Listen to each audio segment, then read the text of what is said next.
Hello and welcome back again to Ted's Top Tips using EFT and matrix reimprinting.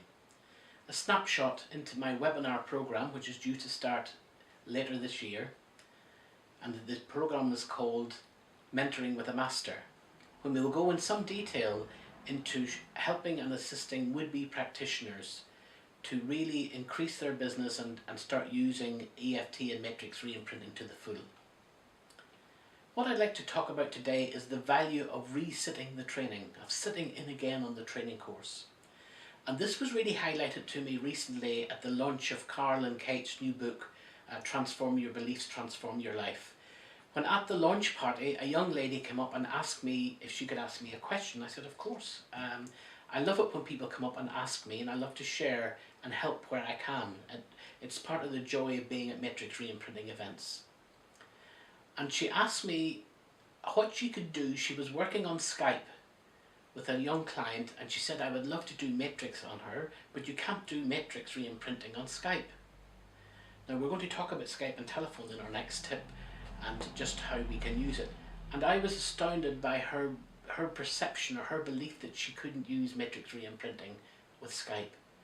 She obviously had listened in as Carl was teaching, and she had recently been on his training course, but she had somehow missed the point or just misheard what was going on, or came away with the perception that you had to be tapping on somebody all of the time physically during matrix reimprinting.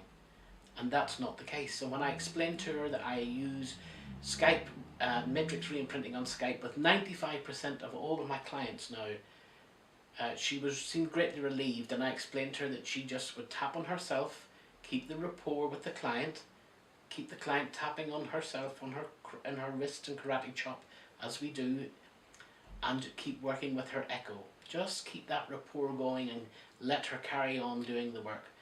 And she was greatly relieved and said she couldn't wait to go home and get on Skype and do some matrix reimprinting with that client. So my point is, think about going back to resit the training, whether you've done it 2 months ago and you're not quite sure about some points, or whether you did it some years ago and you've not even used it for a while. Go back and sit in again. You'll be amazed at how much knowledge that you get from a second listening. It's like reading a book that you're very excited about and carried away by, but when you read it the second time, and indeed the third time, then you really get it. Then you get to know it. In your knower, you really know it and can practice it. And the good thing is that in the matrix reimprinting family, we have a wonderful system where all of the trainers honour each other's trainings, whereby you can train with one person and then come and sit in another trainer's training for a very nominal fee, and we all respect and charge that same small fee. So if you train with me, you can go and train with someone else, or if you train with Carl or another trainer, you could come and sit in one of my trainings. And it's always good to train with a different trainer and get that new sort of aspect, or get their take on things and a different energy. But it's much, much better to do something twice and get again what you need from it. Don't sit wondering what do you need to know. Just go back and absorb yourself in the training again. Anyone who comes and sits into my training for a second time are astounded at how much they get out of it.